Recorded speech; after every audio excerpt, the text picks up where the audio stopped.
If you're moving to Colorado from out of state, it's likely that you've heard about our school of choice, open enrollment systems, and thought, wow, they sure make it really confusing. But today we are here to help you clear it up. That's right, because it is pretty confusing. And today we're going over the Douglas County School District specific piece of open enrollment. So by the end of this video, you'll understand how to enroll your kids in school anywhere from early childhood education all the way to high school, whether you're choicing in from out of the district or you're navigating, picking the right charter school and you're ranking your schools. You will understand all of that by the end of today.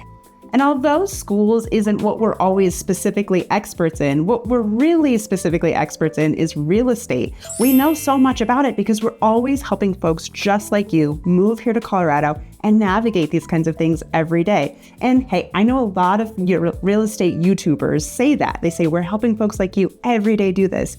We really are. You can check it out. It's public record. Hop on homes.com and see what we do. And in addition to that, we're also parents of Douglas County School District kids. So we've been through this enrollment process and we're doing it every year. Well, you don't have to do it every year, but we've done it. We're doing it with multiple kids. So we do have a nuanced understanding of how it works and we help people navigate this all the time. We are Jake and Megan Friedel, your full-time real estate agents, part-time tour guides to everything Southern Denver living. And whether you're moving in 9 days or 900 days, we're here to help you find the perfect neighborhood around the Denver metropolitan area and help you find the perfect home. Yes, and I know you're going to have more questions about Douglas County or other school systems, so reach out to us. All of our information is in the description below. But today, let's dive into Douglas County open enrollment. If you're already living in the Douglas County School District or you're right about to move into the Douglas County School District, then here's how the flow of picking your school and enrolling in it will go. So you're going to first hop online and you're going to figure out what your address specific school is, because that is the school that you're automatically going to get into. If you're happy with that school, then you don't have to do anything. Well, you have to do something, right? So you do have to go online and register your kid into your address specific school. You'll automatically be granted access to that school because that's how it works. And you'll need your child's birth certificate, your adult ID, your address verification, which can be a deed, a lease, or a recent power bill, and then immunization records. And not a specific, recommendation on vaccinations here, but just so you know, it's pretty easy to work with Douglas County if you have exemptions from some of those vaccinations for kids. But if you aren't happy with that address assigned specific school for any reason, then what you can do is the open enrollment process. So what you're going to do is you're going to hop online and you're going to start by picking the schools that you're interested in going to. Okay, so step one, go ahead and create an account on the Douglas County School District website, and then you're going to add your student. And then you can select up to 4 schools of your preference in the school, and you don't have to rank them. You're just accepting and saying, these are the 4 schools we're interested in. That can be any combination of regular public schools or charter schools in this list. There's only one charter school, which is American Academy, that doesn't use the open enrollment program. You'll have to do a separate application process with them, but everything else you can choose from here. And so when you choose those, you'll be notified sort of one at a time which ones you've been accepted to. So if you get one and you say, okay, you can say yes to this school.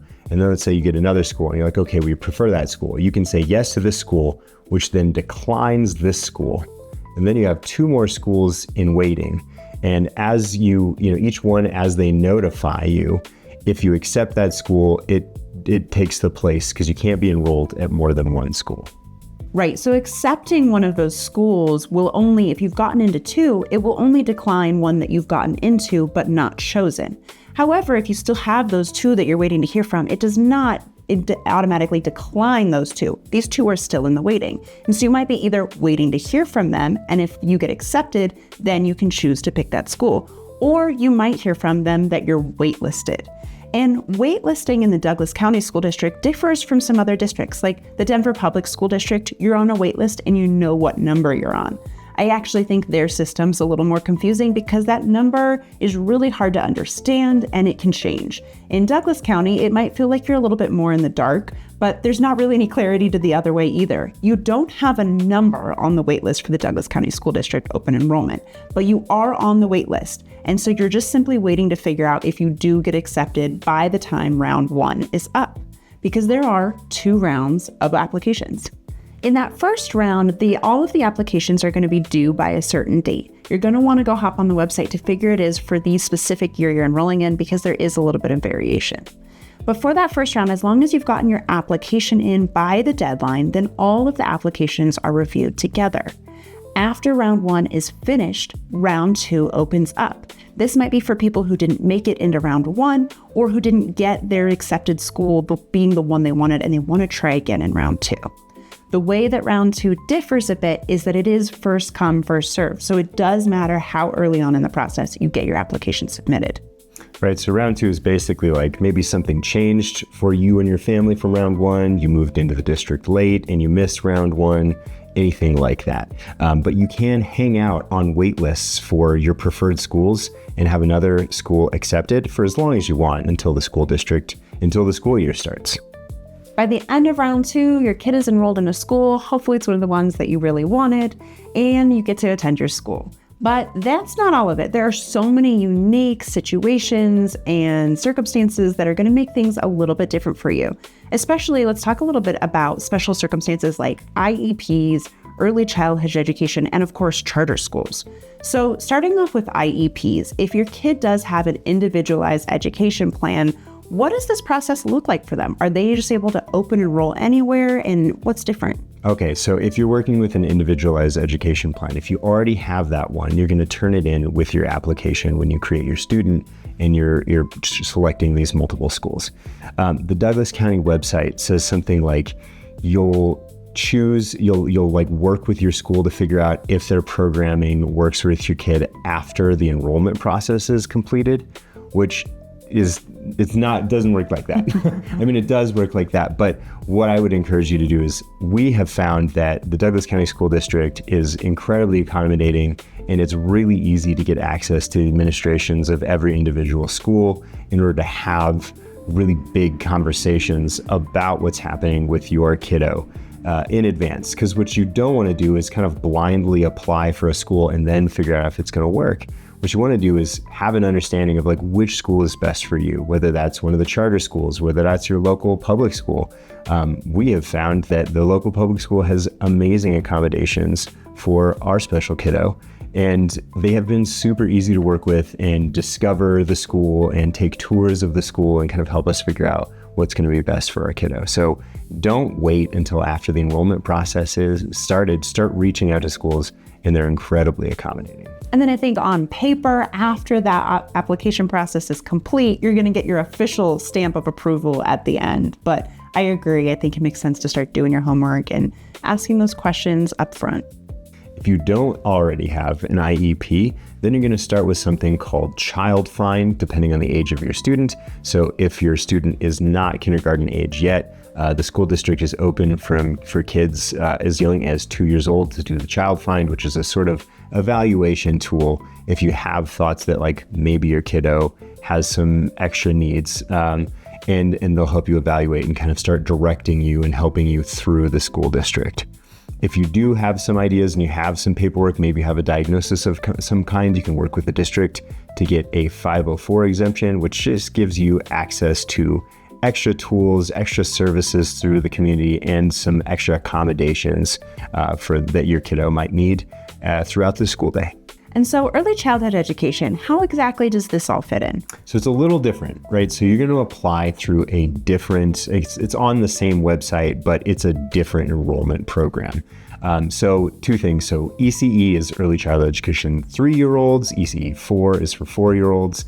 So if there's two kind of systems you have to work with here, there's the early childhood education enrollment program, and there's universal pre-K dollars, which is a state-funded program that helps pay for pre-K.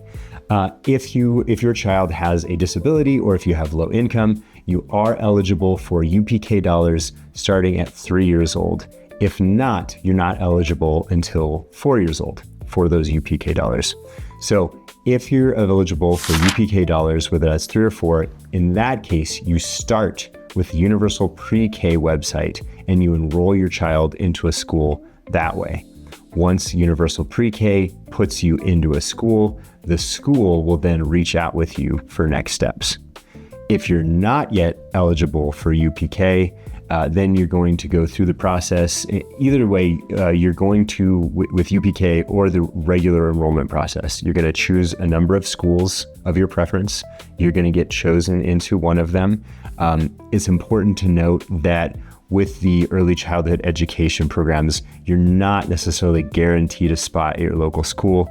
These spots do fill up. We had to send our kiddo to a school down the road that was a little further. Not a big deal, but it wasn't our closest school. So beware of that. Make sure you're on it.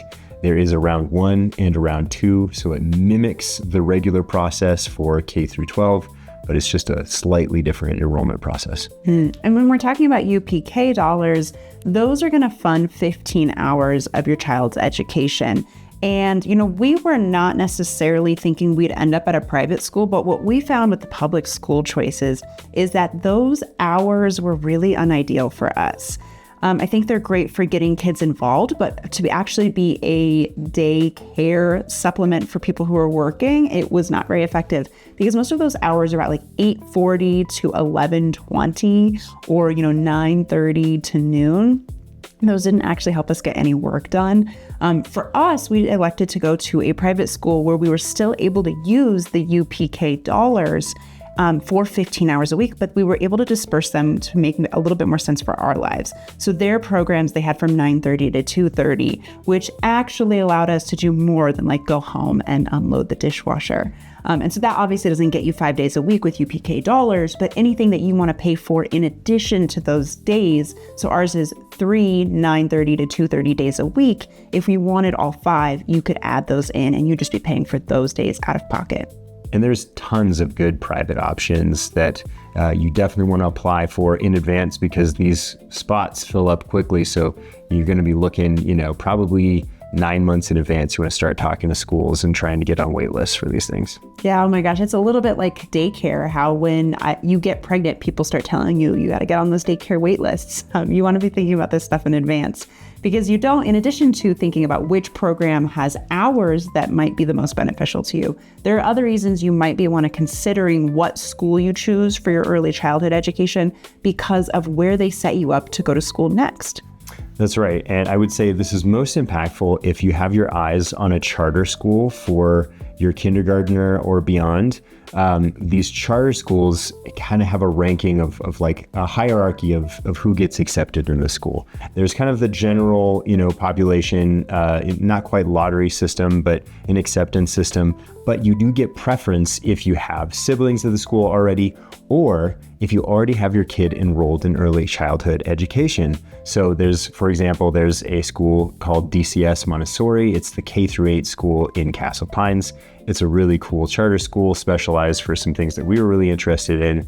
And we found out a little too late that if we had had our kiddo in early childhood education programs there, we would have had a much better shot of getting our kiddo into there for kindergarten, and we missed it. So it's definitely something you want to look out for. As if there's not enough things that you're already thinking about, enough on your plate as a parent, let's add this on top.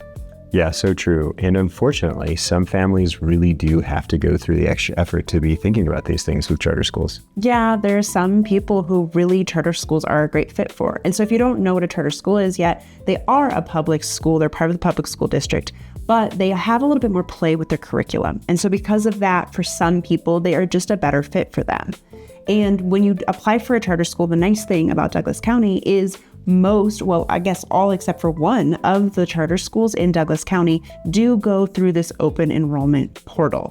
The one that doesn't is that American Academy. American Academy is the only one. You'll go through their process and you'll still go through you'll go through 2 processes simultaneously, because if you don't get into American Academy, you want to be on enrolling with those, but you'll do their process separately in conjunction with this. And the biggest thing, I think, the last thing I want to hammer on for these charter schools is that, especially in Douglas County, they are very sought after and you are not guaranteed a spot in them. So this is something you really do your research on which charter schools are right for you. If you are looking at getting out of the regular, typical public schools, make sure you're applying to those and make sure you're staying on the wait list. But public schools have been great for us, so for the public schools, our local school is amazing. So don't worry too much about it. So now we're going to use the last few minutes of this video to do some frequently asked questions by our clients who are moving into the Douglas County School District. So Megan, how do folks know once they've been accepted to a school? So if you are in your round one applications, remember how we said where you're going to go on, you're going to create an account, you're going to add your student, you're going to hop onto that account, and that portal will let you know if you've been admitted to different schools. But if you're in round two of the application system, they're going to send you an email, and you're going to want to reply to that email, and that's how you're going to secure your spot in round two. So what happens if you are attending your address-specific school? You know, the one that you're automatically enrolled in with the neighborhood that you go to. But then let's say in the middle of the school year, you move. And so you're technically supposed to go to a different school, but you want to stick with the school you were already in. How does that work? So the school district doesn't want you transferring schools in the middle of the school year. So they're going to have you stay at the school you've been attending. And then if you want to keep going there for the next school year, you're going to fill out an intent to remain form, and you can keep your kid going to that same school. Now, if you don't want to keep going to that same school, then you're just going to register into the new school or complete the school of choice process if you want to explore a different school. So if you are going to a school that's outside of your address-specific school and you're in a different neighborhood, then how does transportation work for that? It doesn't. So if you are guaranteed transportation, if you're going to the school that is associated with your address, if not, the responsibility is going to fall on the parents, which leads us to another important question. What if you were attending an open enrollment sort of school that's outside of your address specific, and you get tired of all that driving in Highlands Ranch traffic every morning and you want to go return to your school? What do you do? That's a pretty simple one. So again, you're going to stay in the school you're in for the rest of the school year. But for that, as soon as you decide it, for that next year, you're going to file an intent to return form. And this automatically gets you right back into the school that is your address-specific school. Megan, what happens if you are enrolled in an out-of-area elementary school and it's time to transfer into middle school? Well, it depends where you want your kiddo to go. If you're at an out-of-address elementary school and you want them to now return to your neighborhood middle school, you're not going to do anything because you're automatically going to be enrolled for middle school at your neighborhood middle school. But if maybe your friends have formed some really good friendships with that elementary school and you want them to go to the same middle school but the other kids are going to, or there's any other reason that you want to go to any other school, you're going to open enroll just like you would in any case that you want to choose your school. Now, here's one strange exception. Some schools in Douglas County are kindergarten through 6th grade. Most of them are kindergarten through 5th grade. And so a middle school is either 6, 7, 8 or 7, 8. So if you're at one of those K through 6 schools and you want to switch into if your local school was maybe 6, 7, 8 and you want to get back on track or something, then you might have to open enroll or fill out an intent to return to get out of your area back into your area in that strange, funny, not too common situation. Does it work the same way if you're going from middle school to high school? Interestingly, it does not. So if you are going to a school that's outside of your neighborhood school and you're open enrolled in a middle school, the automatic track for that is that you're going to be automatically going to that middle school's feeder high school. So that would be like if you already lived in that neighborhood, where would that high school be? That's, I think, kind of designed to keep the older kids with the friends that they've established. That's just my guess is, maybe it's a little harder to make new friends from middle to high school. But if you do, for whatever reason, want to return back to your home high school, that address-specific high school, you can do that. In that case, you're just going to file that intent to return form. So what if you move here into the Douglas County School District right in the middle of the year? So you've missed all of these normal enrollment processes. What do you do? You're going to be okay. So you're guaranteed a spot at your local school. So if you want to go to the school that is assigned to your address, you just fill out a form and enroll into that school. If you want to check out other schools, you're going to fill out a school of choice form and open enroll into those other schools. You'll be approved if there is space as soon as possible. So it sounds like you don't have to choose the right neighborhood for you based on where you want your kids to go to school in Douglas County. So how should folks pick the right place for them? Yeah, that's the beauty of it. You can start by talking with Jake and I, because we are full-time real estate agents that have been working in this area locally for over 20 years, full-time. And so with that, we can really dive in with you and figure out what is most important and help you find your right place. And if you want more information, you can always hop on more stuff on our channel. Make sure you subscribe for alerts on new videos and follow us on YouTube.